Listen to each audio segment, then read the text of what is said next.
We're just waiting for your second podcast. My second podcast? What does that mean? What's that? Yeah. The one focused on prison reform. Criminal justice reform. Yeah, that's right. We'll do the after hours. If you stick around after the show, we'll do a extra segment on that. Anyway, call it the prison block. All right.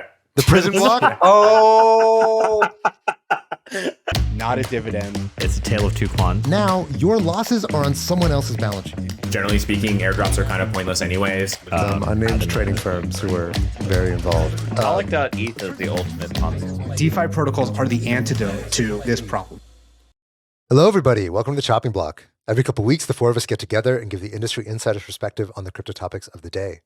So quick intros. First, we got Tom, the DeFi maven and master of memes. Hello, everyone. Next, we've got Robert, the crypto connoisseur and czar of Superstate. Aloha. And we've got Tarun, the Giga Brain and Grand Poobah at Gauntlet. Yo, my intro was sniped.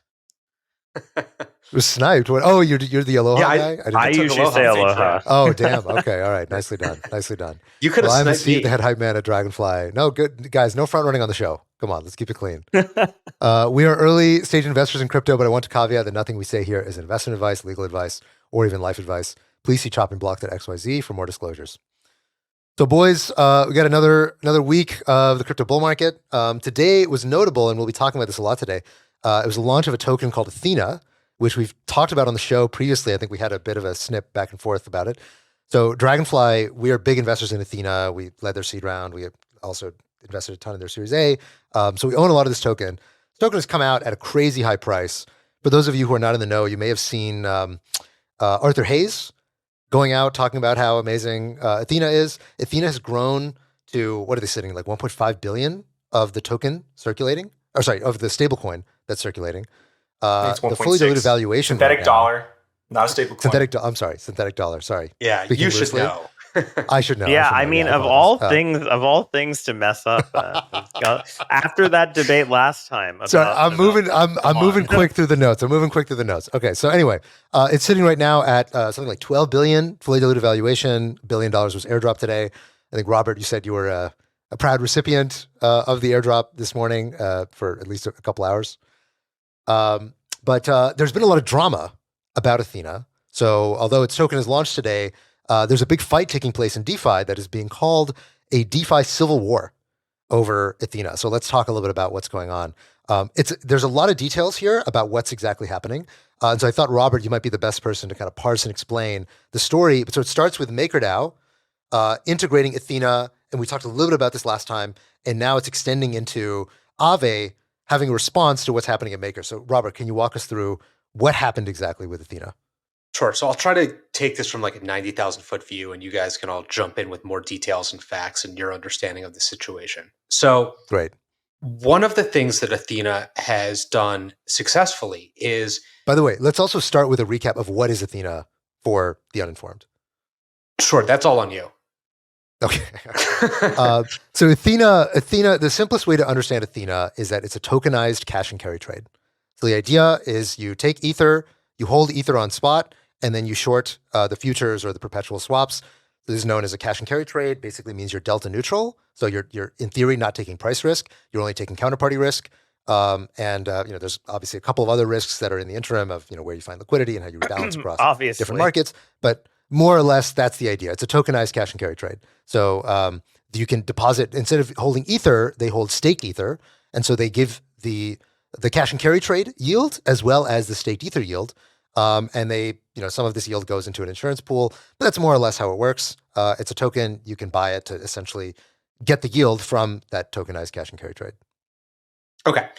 So given that there's a synthetic dollar, not a stable coin, as some would say, that Ethena created, what they've done is they've been incentivizing people to mint, hold, and DeFi these USDE tokens in various different DeFi protocols. So there have been a couple major early incentives that ran for the first airdrop campaign, including Curve, Pendle, Morpho, Gearbox, things like this. And it was incredibly successful. So what people did was they minted tons of USDE. They used it in these respective protocols, and they got points / shards / tokens, whatever you want to call them, in Athena's airdrop.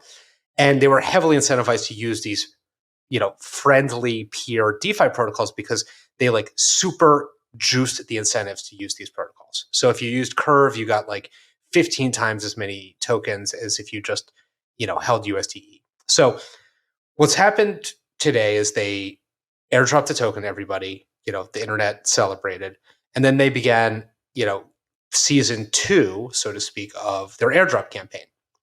And MakerDAO, as a part of this, like all of the 36 hours ago or 24 hours ago at this point, announced that they were going to be massively increasing the use of USDE and staked USDE in Morpho to borrow DAI.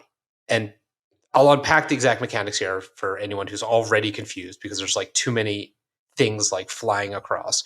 But Morpho allows different teams to create sort of like white labeled single asset borrowing pools.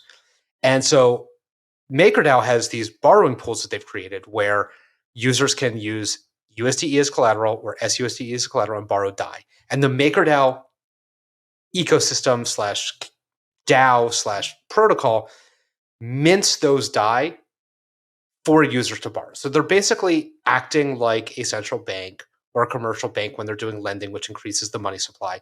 MakerDAO is minting new DAI for people to borrow through Morpho. So it's collateralized by people's Ethena assets, and MakerDAO is letting people borrow DAI indirectly through Morpho. And over the last couple of days, this was very successful. There was an upper bound of $100 million of DAI that could be borrowed. Because of the incentives that Ethena laid out, this flew off the shelves. Everybody pumped as much Ethena coins as they could into Morpho, borrowed all the DAI out. And interest rates in Morpho have been like anywhere from like 30 to 80% to borrow DAI. If you're MakerDAO, this is a wonderful thing. People are literally paying MakerDAO 80% to borrow DAI, collateralized by a synthetic dollar, which is generally pretty stable. And so for MakerDAO, this has been, so far, it's a very short period of time. There's a lot of risks. It's hard to say whether it's sustainable, all these things, ...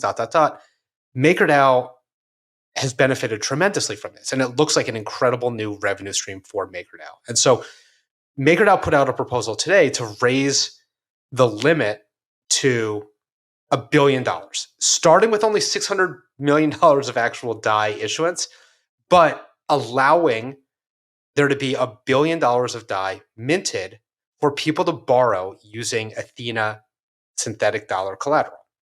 And this immediately set off a lot of debate on the internet. There's a lot of folks who were pro MakerDAO on this. They think it's like the greatest thing for MakerDAO possible.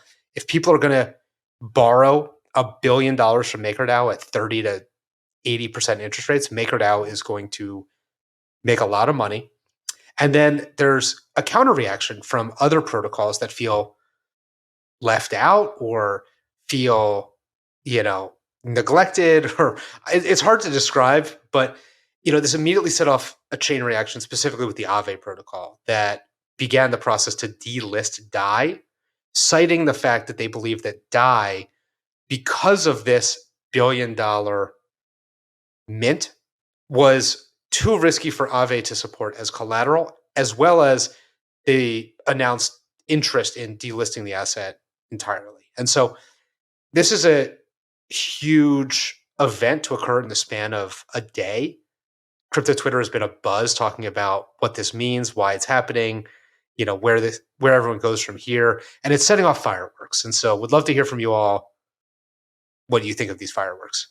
Yeah, I mean, sure. I think, I think there's a very frank discussion, and I think the MakerDAO forums actually a pretty good recap of like the risks involved with Ethena that have been, I think, discussed kind of ad nauseum at this point. I think the point that I think Mark Zeller from AAVE was making too is more around kind of the way in which this happened and the speed. It's one thing to add a new collateral type that is maybe a different risk profile than other types of collateral, but it's the fact that it's happening so quickly. And also, I mean, if this happened right after the huge Maker interest rate hike, and so it feels like Maker is moving very quickly, and I think Aave feels, hey, maybe there's more risk accruing here than we're comfortable underwriting. I do think there's also probably this like additional subtext of Aave is obviously also trying to get Go, its own stablecoin, off the ground and bigger, and so effectively sort of subsidizing DAI on Aave through the merit program is sort of counterproductive to the growth of Go. And then obviously there's this other sort of subtext here, which is like Gauntlet obviously recently broke up with Aave, but then Gauntlet also has pools on Morpho Blue, different product and sort of a different not exactly directly competitive, but like it feels like there's sort of different factions of the DeFi ecosystem right now taking a different line, a different sort of perspective on what's happening. So Tarun, you were called out. You were also very critical of Ethena in the previous show. What's your take on this whole drama? I mean, I don't think I change any views I have on the risk. I generally think the insurance fund's still underfunded, but I do think that the now that I'm maybe can say somewhat more things on the Aave side. I would say that it's kind of irrational to be like, we're going to remove all of DAI while also listing SUSD amongst other thing. Like there's a whole there SUSDE, sorry. It's like there's definitely a lot of beef between Aave and Morpho. I think it's the French DeFi community seems to have no ability to have any pleasantries with each other. They all just are like fucking have daggers out to stab each other, every single one of them. That's my historical interactions with that entire French DeFi community. Somehow is there's a lot of beef. There's just a lot of I don't know exactly why it is. It seems very unique to them. If I were to write an anthropology of DeFi, I think they would get a chapter. It's if it was like Les Mis, where there's like a chapter for like every little subculture involved, they definitely get their own. So there's a lot of beef there. If you look at the merit program that was mentioned, it purposely singles out Morpho and Spark, which is sort of a MakerDAO sub-DAO, which was an Aave fork. There's been a lot of beef in the forums between Maker and Aave for a while. Obviously Go has had tremendous problems with its peg. So like, there's always been some kind of people feeling bad about that. But I would say there's the beef aspect, the personal beef aspect is actually the thing shining through here, not some rational risk-making procedure. And that personal beef, you think the riskiness of this is not a big deal? Well, no. I still think Ethena still has these risks, but I think the idea of like suddenly listing SUSD and then saying DAI is going to LTV is going to zero. Now, obviously, the LTV liquidation threshold difference is something worth keeping in mind, but not worth bringing up on the show. But the idea that it's somehow worth going to zero, but you're listing the same thing and doing, there's a lot of inconsistencies. It's certainly not coming from a rigorous sense, and I would not necessarily say the counterpart involved as being particularly rational in Zeller, but not that that's been historically true ever. But I would say that sure, there is definitely increased risk. If you're like, there's a systematically lowering LTV in some manner that's consistent with how much you're increasing it with SUSD, it would make much more sense than going to zero. The removing it from merit. So merit is this thing again to kind of like ensure that no TVL goes to Morpho. There's a bunch of extra protocol rewards that get paid to users who don't use other lending protocols. And I would say that, don't underestimate how much beef can be a driver of these things, regardless of how much people sugarcoat their public writings. Yeah. I would say, Tarun, you're being surprisingly subtle in your responses here. But let me say a couple things that this whole situation has made me think. So one is that, like with respect to MakerDAO, this is kind of what many people have always wanted MakerDAO to start doing. which is like take advantage of the fact that you are the central bank of crypto. And that should afford you the right to monetize the fact that you're the central bank of crypto, especially in a bull market. And this is kind of what that looks like, which is, look, we have the ability to basically be the most trusted collateral anywhere in the world. And we can effectively transform low quality collateral into high quality collateral, right? Like not everybody is ready to take, a synthetic dollar as a form of payment or whatever. But if you can basically put that down as collateral and borrow DAI, amazing. That is basically transforming less liquid, less accepted collateral into more liquid, more accepted collateral, and you should get paid for that. And that's what Maker is doing. And they're saying, how much can I get paid? Oh, wow, I can get paid 60% annualized and get points and get this and get that. Awesome, I'm going to go do that. So I think that's part of the reason why on a day when the market is actually down across the board, Maker's up. Despite the fact that today is the day that this civil war, quote unquote, has begun, and Avi's talking about delisting Maker, it's not the principal reason why Maker is Maker. So that's one thing is I think it's a step in the right direction for Maker. Now we talked last time about the whole end game plan and all the other stuff that they're doing, which, whatever the market seems to enjoy the direction that Maker's taking on that side. But just on the pure fundamentals of being more aggressive on interest rates and being more opportunistic, right? The idea for MakerDAO is that the only reason why you should be taking more risk is if there's commensurate reward. And in this case, like you said, Robert, making 60% annualized, that's a pretty great reward. That sounds like worth taking some instrumental or some incremental idiosyncratic risk through, yes, holding a tokenized cash and carry trade, which is risky. The other thing I think that crypto Twitter clearly didn't bother reading, the MakerDAO posts, was it's not like they're just like putting everything all at once, right? They're doing it kind of incrementally, and like everyone treated it as if it was this. No. I agree that it's like it's a 10x step, right? So it's like it's kind of large. Well, they're starting with 600. They do have the ability to go up to a billion. Yeah. But they have like thresholds. Or like they're being much more rational than like we're just going to delist, right? I think like one side is at least reading numbers, the other side is reading their social media or something. Well, I think Evgeny from Wintermute had a good take where he, like you were saying, Tarun. So it was like in his timeline, right above was Stani celebrating like, oh yeah, we finally integrated USDE and it's great. Let's have this go through. And the next line, it's like, okay, we're going to delist DAI. DAI is trash. So it is a bit of an overreaction, I think, to say the least. But I guess what it also underscores for me, I remember. Don't forget one other thing that's a historical thing to remember is the MakerDAO lending facility, the D3M. It initially was really used.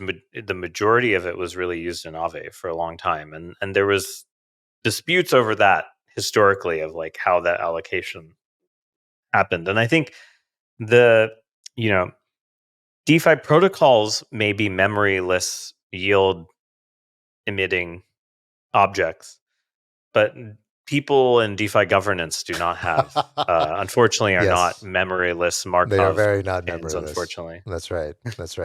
No, it's a little bit of an the oxymoron. D3M stuff was very, back when DeFi was much smaller, it was very, very contentious, and everyone was trying to get some allocation to their protocol. I don't know if you remember all the YouTube videos of people going into the Maker chats trying to pitch getting an allocation. So there's a lot of stuff hidden in this.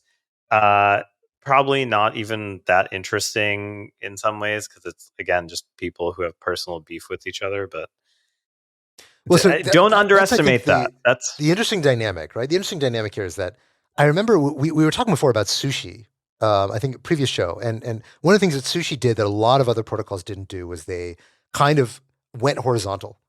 Right? Or you could say they verticalized. I don't know how you want to call it, but let's say verticalized, right? Is they basically launched many different applications within the same brand. And everyone was kind of wondering, I remember we were talking about it at that time of like, oh, why isn't Uniswap doing this? Why aren't other people, launching a bunch of stuff? And eventually they did, but many, many years later. And I think in the early days of DeFi, there was this kind of Kumbaya energy that people kind of assumed like, oh, we're all part of the same movement. Everything's open source. Like we're all going to be friends. And we're now seeing like, look, when you do verticalize and you decide like, hey, you know what, Facebook's gonna have an identity solution, but Google's also gonna have one, and then we're gonna have a marketplace, but you're also gonna have a marketplace, and we're gonna have a mapping service, but so is Apple. And you start realizing that like, actually we are now competing in more and more dimensions.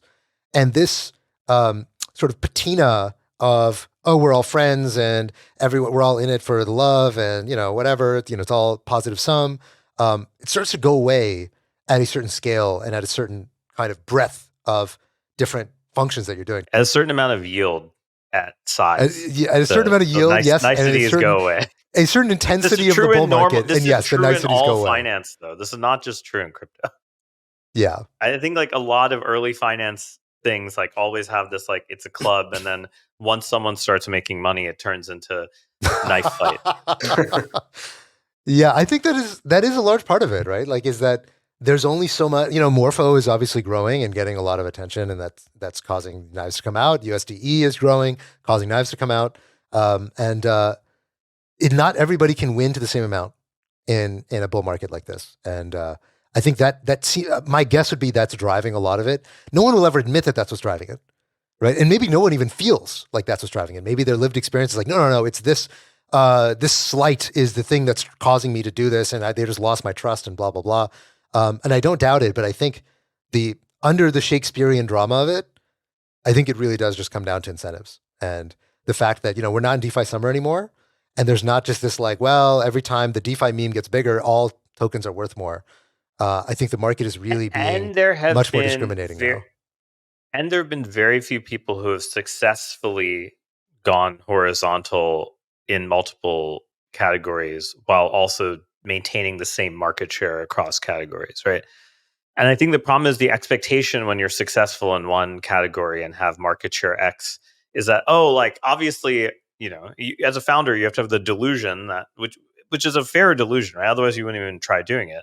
They're like, oh, it's going to be easy to just expand to this and create the same market share, create the same effect. And that's just not there. These things are all, they have microstructure nuances, they have market participant nuances, they have, math nuances. And I think if you maybe you got market share for all the reasons that weren't the subset, and then you move to another thing where all the market share comes from exactly the reasons you're bad at or the things you're not good at. You may set yourself up expectation wise in a way that doesn't work. I feel like it does remind me a little bit about the early social. No, I'm just giving I gave you a general statement about arbitrary sector growth, not necessarily any particular products that are being named. I just am pointing out that there's this kind of expectation mismatch that happens, and it reminds me a little bit, although maybe the stakes are a lot lower. Not a lot lower, but definitely lower, of the early social network days when it was everyone and their mom who had a random tech company would either quit and start a social network, or it was Google tried to make, you remember that abhorrent circles thing they made, that social network no one used? There was kind of this same Google Plus. Right. That was I just remember the circles. But Google Plus. But there was this whole thing whereas all these people were oh, Facebook had this success, we're going to try to get into it, and then all of them none of them were able to meet their expectations. And I will say one of the things that you have to give Zuck a lot of credit for is he's one of the few people who can actually say he expanded into new verticals within social and kept his market share at the same amount, which is astonishing. That's extremely hard to do. And I think in crypto, that's even way harder to do because the barriers to entry are so much lower in terms of building a network effect or losing a network effect. Yeah, very true. I mean, that's one of the things I think that MakerDAO has done right, which is staying pretty compact and just being really, really good at the thing that they do. And that builds trust. And ultimately for a DeFi central bank, that's the number one thing that matters, that people trust you. And I think, look, I do agree directionally with some of the concerns of, saying, hey, this is kind of a big growth in the total exposure to Ethena. And maybe they should have tempered it a little bit more, gone a little bit slower. Maybe even in absolute terms, I think if you read the governance thread, I think they make a good point that look, the risk of loss is actually pretty low. And if you model out how much you lose, this is not going to be 100% wipeout situation. This is maybe, 20%, 15%. And so, there's a lot of situations where actually the risk level for the reward you're getting is pretty reasonable. But I think the optics of it matter just as much as the reality of it matters. And so, optically, I think maybe they should have been able to foresee that, hey, this would have caused people to be a bit jumpy, especially after the sudden rate hike. So, but overall, I think kind of regardless of how we got here, it seems like we probably would have ended in the same place, which is that it feels like battle lines have been drawn. And, it sort of seems like the market is also reflecting Maker doesn't need to be, or sorry, DAI doesn't need to be an AAVE for DAI to be DAI. Otherwise, of course, you'd see, the market responding. Yeah, to I it. mean, I'm going to be honest. If I was someone who was like personally very interested in ever making an algorithmic stablecoin, which I find scary, that it's like the worst product to it's the most I believe you legal mean risk of synthetic any dollar. product. No. That's a hedge fund. Let's be real. But the I'm talking about real algorithmic stablecoin like Maker. Okay. I think I don't know why you would want to fight in the Maker battlefield. I think you're better off trying to go to like SVM or Move or somewhere where there just isn't any, and there's a ton of collateral earning no yield. Like, why try to like? I feel like that's the thing I don't understand about these expansion things.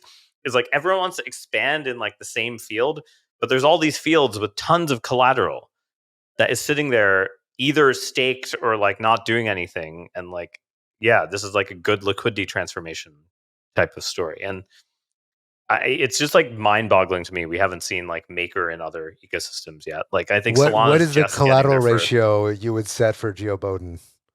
But who cares on like Sui or 20%? Aptos, right? Yeah.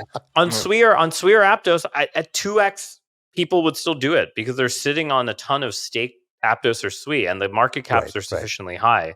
Like it on the L1s, it actually does make sense, and yet instead we see like 500 clones on EVM chains instead of.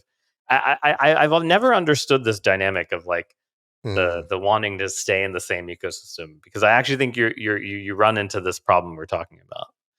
Yeah, I think weirdly the sort of threat to delist DAI also like underscores the strength of Morpho in comparison, and that you have these sort of one-time deploy, no governance isolated lending pools that can't be delisted. Once they're live, it's like a Uniswap pool, and you just use it forever. You don't have to worry about someone coming in and revoking your access to borrow.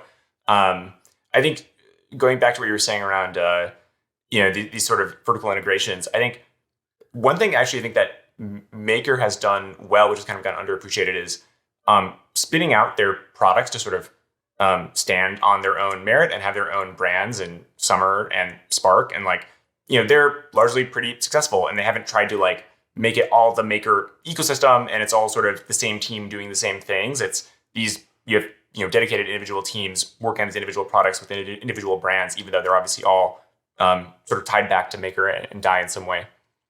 Cool. All right. I think we probably lost a lot of the audience with this very kind of deep dive into DeFi squabbles.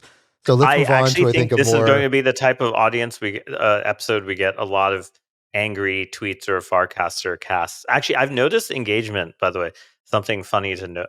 I get way more engagement on Farcaster about people casting about chopping block episodes. It's actually astonishing that the three of you have such low Farcaster followings. I don't have any. I've yet to sign up. I'm not even on. That's what I'm saying. But there are a lot of listeners on Farcaster. Tom, are you live on Farcaster again? I am on Farcaster, although I'm consuming. I am not casting very frequently. So maybe leeching. I'd like to call it being a leech. Leecher. Okay.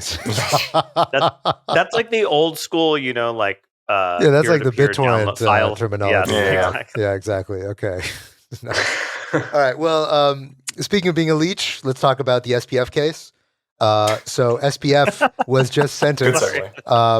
This is a great, kind of very, very magical moment where the SBF's mother, who those of you maybe read some of the books, you might recall, his mother is a philosopher who was, I guess, famous at Stanford for her endorsement of utilitarianism, which, surprise, figures prominently in the story of SBF. So she wrote in a note to the judge, which was roundly criticized by many people.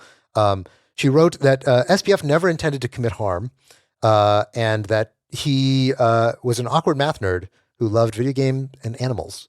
So tried to portray him as being a very altruistic person. It talked about how the fact that he was still vegan in prison, which shows his moral commitment, and he lost 30 pounds and didn't even complain to any of the prison guards about losing weight. So this didn't fly particularly well with the judge. The judge in sentencing said, Sam never showed a word of remorse. He knew it was wrong. He knew it was criminal. He regrets that he made a very bad bet about the likelihood of getting caught. There is a risk that this man will be in a position to do something really bad in the future, and it's not a trivial risk. The judgment has to accurately reflect the seriousness of the crime, and this was a very serious crime. So if he says that the 105 years that were recommended by the probation department and by the prosecutor, 40, 50 years, was more than necessary. He says, the judge continued, I'm not diminishing the harm, the brazenness of his actions, his exceptional flexibility with the truth, his apparent lack of any remorse. I want to add one further thought. I did not think it a fruitful use of time to spell out every lie. When not lying, he was evasive, hair-splitting, trying to get the prosecutors to rephrase questions for him. I've been doing this job for close to 30 years. I've never seen a performance like that. He ended up sentencing SBF to 25 years in prison. Because it is a federal sentence, the overwhelming likelihood he'll serve at least 80% of that time, so almost certainly at least 20 years that he'll be serving in prison, assuming that there's no appeal. So what are you guys' thoughts on the sentence as we're finally kind of at the end of the line? Just for comparison for those sentences for white-collar crimes. So I believe, shoot, who's the Ponzi scheme guy? Bernie Madoff. Bernie Madoff. Bernie Madoff got 140 years. Jordan Belfort served 22 months he's the Wolf of Wall Street guy.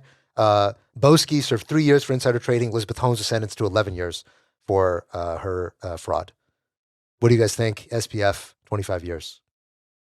I would say just on a relative basis, it seems generally correct when you frame it against like Jordan Belfort and like these like people that were committing like lots of scams and lots of fraud, getting very light sentences, going up to Bernie Madoff, who vaporized $60 billion of money that didn't belong to him, getting, the rest of his life in prison. Elizabeth Holmes did about, what was it, like $8 billion of fraud? Right? Depends on how you count. I mean, the company was worth $8 billion. $8 billion, yeah, fine. She made a fake $8 billion of market cap. SBF made a fake $35 billion of market cap of his company. I view him as being roughly 4 times as bad as her. Maybe there's, yeah, And so, I think there are like diminishing marginal returns. Well, what do you make of the fact that there now looks like there's going to be a full recovery of FTX assets? Do you think that should change his sentence? No, I think, the prosecution actually phrased this incredibly well in some of the summary I read, which is, if you steal a bunch of money from people, take it to Vegas, and you happen to win and then pay them back, you still stole their money and you still committed a crime. It doesn't matter, what the outcome of the crime is. It matters the process that you went and you mugged them, you took their money. And yes, you might have happened to get lucky. It wouldn't be worse of a crime necessarily if you went to Vegas, lost all the money, and they had less recovery. Like the recovery amount doesn't really change the nature of the fact that he very purposefully stole billions of dollars for his uses. And like, it's nice, it's good for the victims that they are getting a recovery. And I will make sure everyone hears this, a recovery of a very low value of crypto assets. Yeah, that's the robbery. Is that that's the robbery. Like every time anyone says they're getting a full recovery, like you need to remind yourself, they're getting their 2022 value of Bitcoin and crypto back, which was at the lows. They were at the lows, and they were at the lows because of the collapse of SBF. Yeah. Yes, exactly. So they are not feeling like they're made whole. Like anyone who lost a Bitcoin in FTX is getting back like the equivalent of like 0.3 Bitcoin. Like they don't feel whole. And everybody on FTX was using crypto. So everyone is a loser still. It doesn't matter that like you talk about it in dollarized, like as of when FTX failed, like they get that amount of money back. Like no one feels happy getting back, $17,000 per Bitcoin or whatever it was. So people aren't made whole. That's yet another sleight of hand from the defense and from SBF and his team. Like, I think the sentence is generally fair. I think he's one of the biggest criminals in the history of finance. He's definitely the biggest criminal in the history of our industry. and we won't be seeing him for some time. Yeah. I am afraid he's going Tarun. to launch some shitcoin in like 20 years. That would be very. I think if he did, he would probably deserve some reward for being that committed. That 20 years later he launches a meme coin. I would buy it. Tarun, what's your take on the sentence? I think an interesting thing is everyone I know who had money at FTX, who significant amounts of money, say $1 million or more, 10 million or more, something like that, thinks the trial was way too light and like he should have gotten max sentence. Everyone who I know who's like works at Anthropic / EA sympathizer thinks it was too harsh and should have been 5 years. And the funny thing is the average of the two, like if I average the two estimates, it like comes out to the 25. So that's just my sort of statistical thing that says like, hey, it seems like it's fair. Like if you sample enough people, it seems as a bimodal distribution where the people who put 25 are the ones who just don't care that much. And the people who like care but think about all the defense's arguments think it's 5 and everyone else thinks it's like 45 or 50. I don't know. I found that kind of a weird idiosyncrasy that I observed. But I agree with the judge. I mean, I also think like how this is like one of the most erratic court performances in history. I feel like we got we should all feel a little bit thankful that we got both performance art and a court judgment at the same time. You don't get that very often. Because Sam had literally no remorse. I remember reading the testimony during sentencing, and he didn't say sorry once. He didn't even like really say like, "Oh, I lied." He was just kind of like, "I made a bad bet." He kept saying that. I'm like, the one time you probably should learn how to just say sorry. It's like I remember all those memes right after FTX came out, which were like deep fakes of him saying "I'm sorry," and it's like, yeah, they're all deep fakes. He would never have said that. Yeah, I think the judge also I thought he said alluded to the something fact that that was like. No, he said like think- I was the CEO and therefore I'm like responsible. Yeah, it was my I get it, responsibility, guys. and like, I thought If he you did just say say fucking sorry Right. He never said like, hey, to my victims, I stole $10 billion from you and did wild stuff with it. Like he never said that. He never He said admitted. He never admitted Right. what he Yeah. was. What He never was said But at sentencing, at least it's already done. You should even like game theoretically, I'm like, this is like a stupid move to not do that. But I think he really does have no remorse. Like that sentencing testimony made me just feel like this is a person who's bitter and has no Hold on. remorse. Okay. Look, I'm going to read because I actually don't think this is true. I'm going to read. This is from ABC News. These are just some quotes that it kind of peppers throughout this article. So he says, I've heard and seen the despair, frustration, and sense of betrayal from thousands of customers. They deserve to be paid in full at the current price. That could have happened, and it should happen today. It's excruciating to see them waiting day after day. He felt the pain from coworkers as he threw away what they poured their lives into, as their funding turned into nothing but reputational damage. I'm haunted every day by what was lost. I never intended to hurt anyone or take anyone's money, but I was a CEO. I was responsible for what happened to the company. And if you're responsible, it doesn't matter why it goes bad. I give anything. But that's different than just saying like, I'm He's really still sorry. saying- I'm sorry. That's so different emotionally than saying I'm sorry. Literally, that sounds like ChatGPT is like, how do I write a press release of like, I fucked up? Like it literally does not, it doesn't have any emotion in it whatsoever. And this is a sentencing hearing. Like that's the only fucking time you're supposed to do that.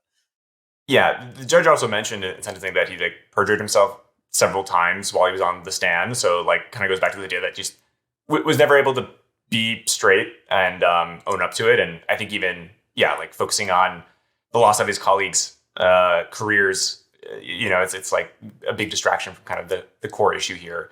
The letter that his mom wrote, I think, was also very telling in some ways of like how he was brought up and like his mom's sort of molding of him. And it's all about like how good Sam is. And the closing line is pretty clutch. It's, I hope for his sake and the sake of the world that he is given that chance to do something useful. And so, not only are you, saving Sam, but you're saving the world by giving him more lenient sentence. And so, I just kind of feels like, his ego has been built up so much. I think not in a way that maybe comes out explicitly, but in terms of how he thinks about himself and his actions in the world, and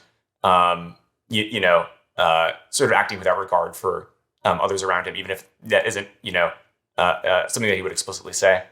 So I'm definitely the odd duck out here in that You are also I kind of only feel like self-described EA person here, so correct. Be, but I mean, I didn't really have a relationship with Sam, but I guess what I'd say is that like I think the punishment for Sam is kind of already happened.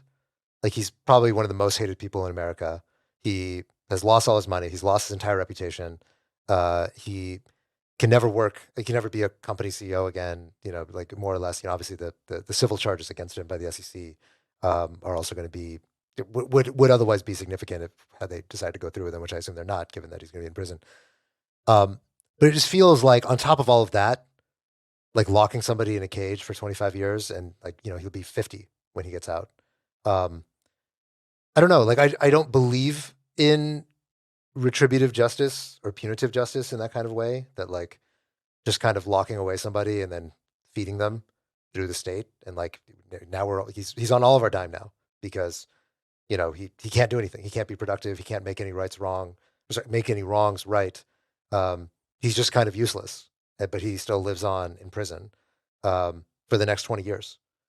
And I just kind of feel like, I don't know that, I don't know that it matters so much that the recovery, whatever, the Solana went up and Anthropic turned out to be a good bet and blah, blah, blah, whatever. I sort of don't take that into too much consideration, although I think it matters somewhat, but it is a kind of moral luck, essentially, of whether or not your crazy, Vegas bets turned out to win or lose. But it does seem like it should matter to some degree when you look at the comps, which I don't know is the most VC possible thing to say. But if you just look at like the examples of like Elizabeth Holmes or Boesky or Jordan Belfort, it's just like, 25 years, like, yeah, the numbers are really big because, obviously 25 billion or whatever, sorry, not 25, 10 billion of money that was ostensibly lost because of SBF. Stolen. But the reason why the numbers are big, stolen. Money that was stolen. Not lost. Stolen. Like, Right. Yeah. Like but see, again, this is where you're like, there's Yeah, to be clear, I mean, but that's true for all these people, right? All these people story, are like no. Look, that's true for all these people. Is that they all committed some kind of crime against people who whose money to whom they had no right. But like the reason why the numbers are so big for SBF was because crypto is crazy. Like crypto was just a crazy enough industry that it was willing to give $10 billion to a bunch of 25-year-olds hyped up on cocaine. I think if he had remorse and was an empathetic character in any way, shape, or form, and then also didn't just like lie all the time, he would have got a sentence that's much more commensurate with the others. I don't think he would have. He just did everything possible to shoot himself in the foot. Yeah, I agree with you that he does not. He's not a sympathetic defendant in any way. He does not play well in front of a judge.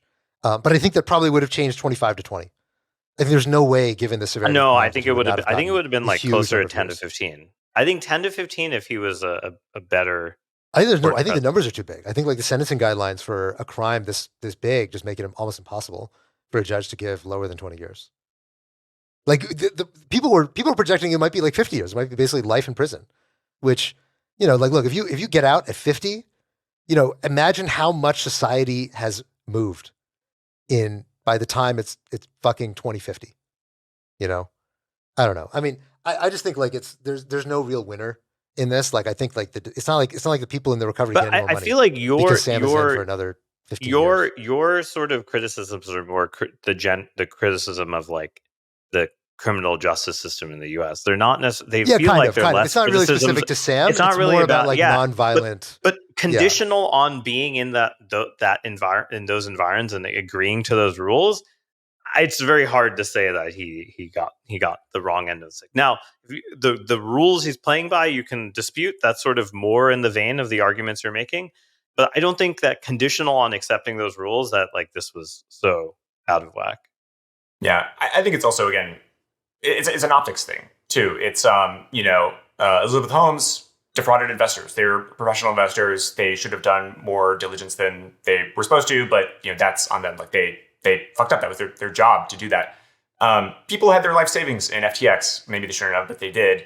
There are several suicides attributable to people who lost their money in FTX. And I think defrauding everyday mom and pop investors, people who are just trying to trade some crypto or buy a banana. Like, those are, I think it's just a very different case. And, obviously optically that, affects sentencing. Yeah, no, I mean, you're right. I just don't know that putting somebody in a cage for 20 years does anything to remedy any of that. But that's a criticism of the system. That's not a criticism fine, of this fine. particular. I'm criticizing the system. Okay, Then you're saying fine. that I can criticize the okay, system. that's fine.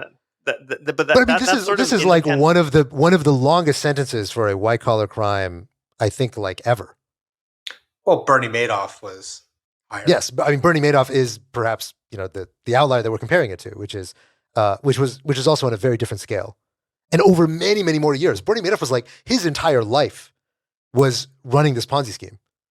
Arguably, the fact that he did so much in such a short time is worse.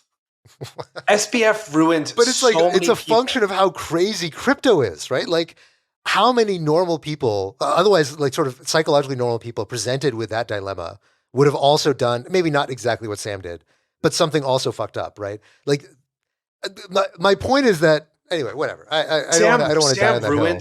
Sam ruined so You have many died lives. on Okay, He did. I agree. So many lives. Okay, and Yes. his sentence is less than like the average like drug dealer who gets picked up with like a bag. Yeah, of crap, exactly. Okay, which is its own kind of horrible and absolutely ridiculous, and like in which the U.S. is also an outlier. That's a system criticism. This is a system. Yes, these are all. But we can criticize the system. It's a podcast. Sure, but conditional on that system. The question is, look, conditional on the system.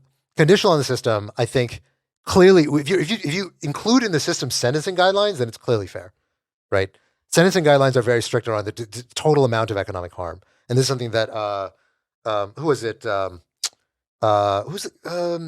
Shkreli was talking about this, about like how there's almost no way that he could get below 20 years just because of sentencing guidelines, which are more or less mandatory. Like if they give him less than that, like I think he can get appealed or something. So yeah, like it does seem like there's no way that Sam was going to get any better than at least 20 years. So 25 years seems like probably middle of the road for what you would expect for Sam to get. I just object in general to like these gigantic sentences because, I don't know, like make him go work for charity for the rest of his life and pay back the victims, right? Make him do something. But like, why would you say instead all the American people will pay for his vegan meals for the next 25 years? Yeah, make him launch tokens on Solana until he can. Yeah, I just think. Look. If you want to have a podcast where we talk about, prison abolition and bring back indentured servitude, reforming the prison system, that's fine. I just don't think the rest of the crypto podcast is really meant to. We're just trying to assess the conditional on the system we're in, and I think. Most people would agree that this was not an unfair sentencing. Yeah. Look, I what I would say if again, not conditional on the system that we're in, I would say 10 years probably. Okay, feels great. Like the right but I don't know how and much a crypto podcast is going. We'd have to shift our narrative if we're going to start talking about that. And I say this as someone who spends a lot of time donating to nonprofits that try to help people coming out of prison. Help them with their parole type of stuff, and like for people who are underprivileged. I tell you, like volunteering at that stuff. I agree with you philosophically, but I don't think that this podcast is a place for it. Yeah, fine. Okay, I will just share 2 cents since you mentioned that. I used to volunteer at this thing called the Last Mile in SF, which teaches inmates how to code. And like literally, if you are in San Quentin prison, you cannot get unfettered internet access. What we had to do is we had to download an offline version of GitHub, so that people could have access to like actual code that they could interact with and search through in order to learn how to code. Like prison is just like this horrific, stultifying environment for people that I just think like the way that US does prison is insane. And I think it's like horrible for people and we pay for it with tax. Anyway, whatever. All right. I'm not going to rant. Let's move on. Last story, which I think is interesting. Speaking of prison, there was a hack that took place last week on Blast. And this hack was speculated perhaps to have been done by North Korea, which of course is been an active attacker of many DeFi protocols. Pretty good guess. There's some reason to think that perhaps what happened, there was this protocol called Munchables. I don't know, maybe protocol is a strong word. There was an application called Munchables on Blast. There were smart contracts. There were smart contracts. Okay, that's You could even send better. your Let's money. upgrade. That's you could send your money to a place to a multi-sig under the name of Munchables, and apparently they hired a developer who may have been a sleeper agent, sort of fake developer who was actually a plant from North Korea. Now, this is speculation. We don't know whether or not this is what happened, but Zach XBT, who's a well-known on-chain sleuth, was speculating this may have been what took place for this thing called Munchables. There's a $62 million that was basically hacked and that was floating around Blast. And it was kind of a code red moment. Now, all ended well. The money was returned, and ultimately everybody presumably was made whole, and the attackers did not get away with it. And it's speculated this may be because Blast, of course, right now, their bridge is relatively centralized. It's not fully automated quite yet. Because, of course, if you remember, Blast has this native yield. You deposit Ether, they put it into Lido, and so there's all this fanciness that's going on in the back end. And so it was possible, in principle, for them to be able to block withdrawals from the bridge or even do a rollback of the layer 2 in order to undo the hack. And there was a big debate taking place online, which thankfully never actually got down to the wire. But there was this big debate on whether or not Blast should, in principle, roll back the chain and or prevent withdrawals in order to stop this North Korean hacker from divesting their 62 million that they stole. And so this led to a big online mudslinging conversation. Didn't end up mattering, or at least ostensibly, we didn't end up having to have that conversation, although maybe it was pulled as a negotiating card with the attacker. We don't know. But I wanted to ask the question because the Twitter conversation stopped, but I thought it was so fascinating that I wanted to hear your guys' take on this question. Let's say we rewind the clock back about a week. We're in the middle of the hack. Should Blast I think we do a recorded rollback? in the middle of the hack, right? Or in the We middle did. of, That's right. like, That's right. You after. brought it up right at the end of the show. Yeah. Right at the end of the show, we talked about it. But we ended up missing the midst of the drama. So curious to get your take, Robert. What do you think? Should Blast have done a rollback and or block the attacker? Well, yeah, it's a great question. I mean, the reality is, for the time being, Blast is completely 100% makes no allusions to the fact that it is centralized. It is not at all a decentralized L2 yet.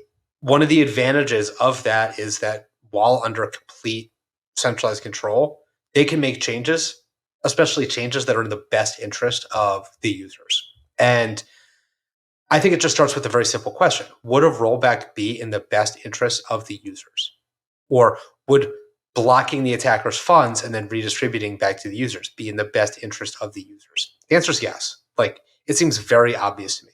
The only downside, the only argument against it is one in which the public at large would say, oh, but Blast is completely centralized. Like, yes, they are.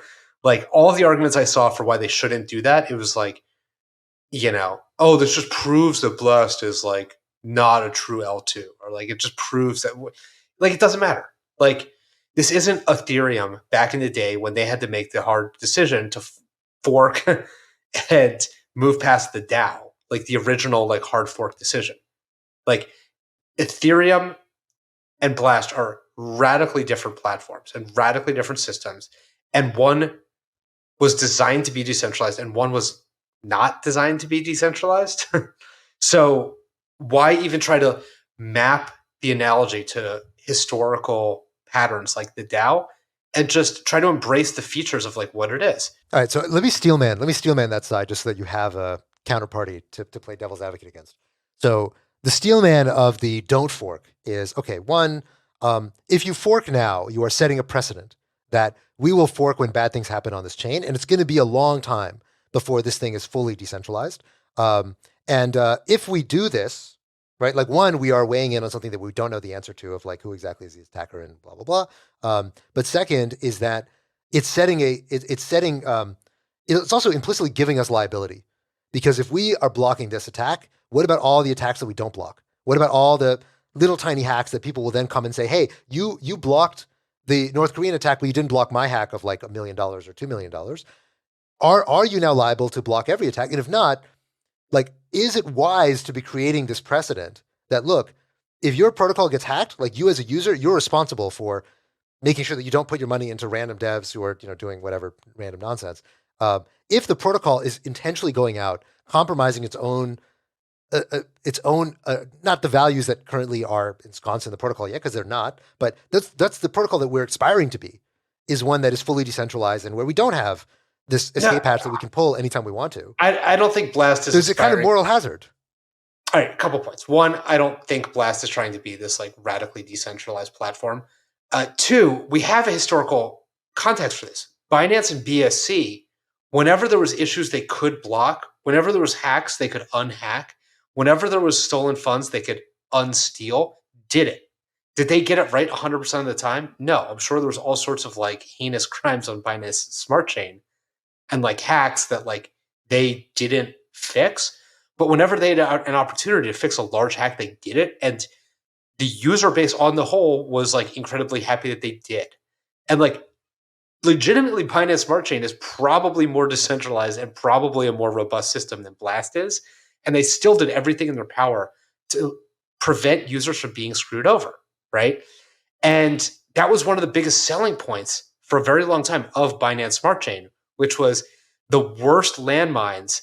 They were able to like fix the damage from and prevent users from getting royally screwed in the name of like aspirational decentralization. And so I think it's a good model when done correctly. And I think if you set the expectations correctly, everybody's happy. I vaguely recall CZ being on Twitter being like, hey, we fixed this one. Like, good job, everyone. Like, we're not sure we can get them all, but like when we can like intervene to save users, we will.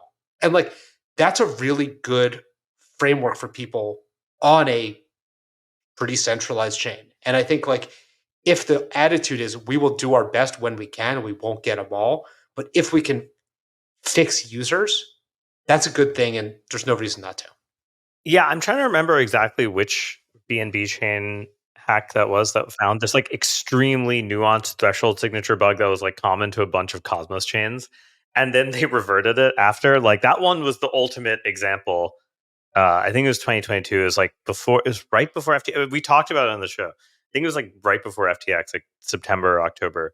But like, I think the differences with BNB chain, BSD, you kind of had, say what you want about the legality of Binance, but arguably Binance has so much hold over its users because it's actually like they like the platform and they trust it to do certain things.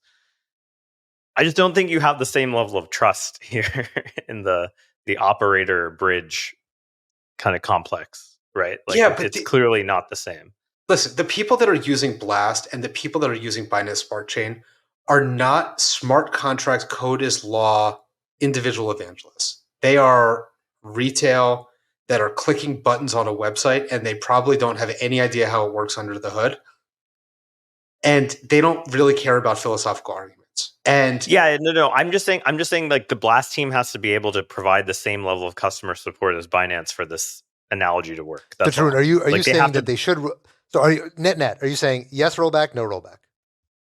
I think like the problem for them is they're in this muddled middle. If they were a centralized exchange who is sponsoring it, they do rollback. No one's even going to blink an eye, right? But the fact that they're not makes it put it in this weird, and the fact that they're not, and Vitalik is constantly like dunking on them in his blog posts, and Paradigm has to change these tweets that say, backed and what, I don't know, I forget what the meme is, like, and backed but not endorsed or whatever. Like there is it's very different than Binance rolling back, and it's like it's a different type of. You have to be a lot more. You have to be more brand conscious, and I think they're kind of slash and burn, and they kind of don't have the same user trust. Let's say that's. I'm not saying it's not possible. I'm just saying that the facts that led gun up to your head. it's a big moment. Binary decision. Multi-sig. Yeah, binary. Yes or no? Do you roll back or no? You roll back. Okay, good. All right, Tom. I think especially when you're doxed enough and have a lot of people in the US, it's very hard. They're not doxed though, right? The multi-sig? I think the multi-sig's not doxed. Yeah, but I feel like it's. Yeah, I think they got some criticism for that after the original announcement. Yeah, I think it's not. Yeah. I think it's not. They're not that. It's not that hard to find. Let's put it that way. I think in some ways it kind of goes back to like the AAVE Maker Morpho kind of idea, and that's there is a school of thought which I think I agree with sometimes that no governance is the best governance, and I think in Blast case like they don't even have fraud proofs, right? Like it's literally just they dump the call data on chain, and so like you know, if you don't want to have this onus on you, then you have to find a way to throw away the keys and make sure that there is no onus, that you can't possibly do a rollback, that like the whole thing just sort of functions without you. And I think until you're at that point, like there is that obligation, right? Like if you have the button, like, and you know, people are screaming at you to press it, like you have to press it. And so I think maybe this also just underscores for all teams thinking about how to basically find a way to throw away that button and you know, make sure the system is not relying on them. Yeah, I completely agree. I probably feel much less emotional about it than maybe most people. Yeah, I think in a way, I think you described it well as like having the button. The button is there. Like the reason why we have these admin keys is for bugs, for like, you know, things that it's a coding error that ends up actually affecting the protocol.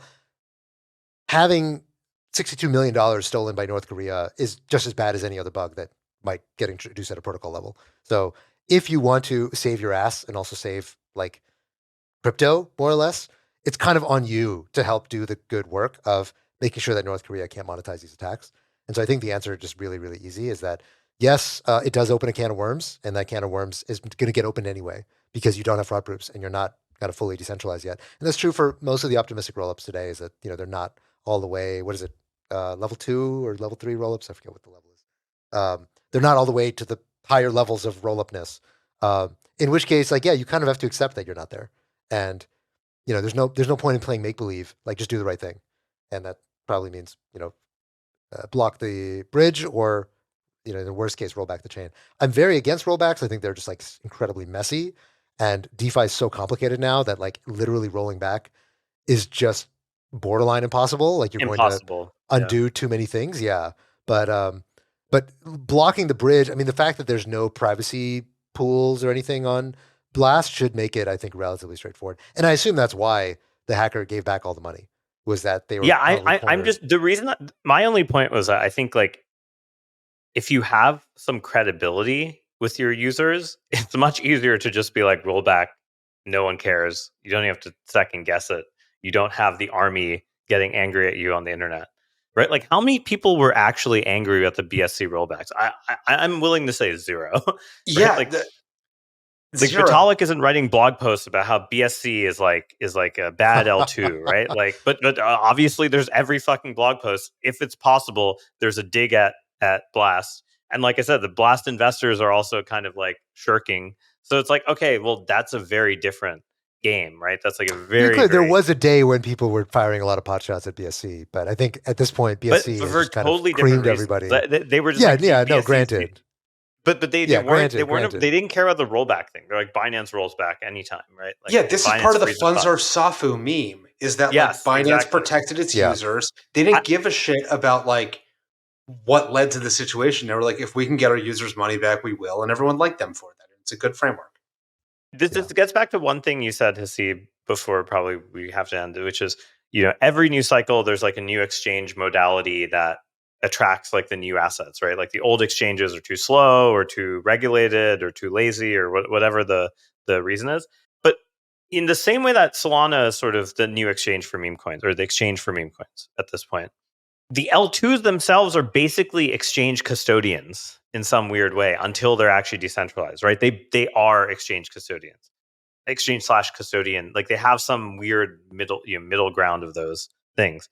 And I think they're going to learn this very hard lesson, which is like, well, they don't have the gravitas of Binance in this scenario. So it's a trickier situation to get out of. But I want to also grant that there's a continuum here, right? Not all L2s are in the same bucket. You know, you have like for sure. A lot of surgery, like Blast, Arbitrum being a great example. Arbitrum farther along, and then you've got the ZK rollups, which are even farther along. You know, having live validity proofs and having a lot of stuff on chain that, you know, time locks and all this stuff. So I think there's a range, you know, and I think there's I don't think it's quite. But I don't think rollup developers feel this thing that they're running in exchange.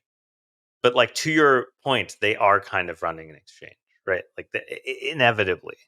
In the early days, inevitably. Yeah. And I think like part of, and to be fair to Blast is brand new. You know, they just launched like less than a month ago. So it's no surprise that with all the changes they've made, that they're still on training wheels and they still have, like this is only an interesting question because of the timing. If this was, a year in the future and, Blast integrates fraud proofs that they upstream from OP-Stack, then, or pull downstream, I guess. But it wouldn't be as interesting of a question because the answer would be like, obviously, no, it would just be a complete nightmare to try to do that. But we're in this unique gestation period where the answer could be yes, and I think we're pretty much all in agreement. The answer is probably yes. So anyway, all right, we got to wrap.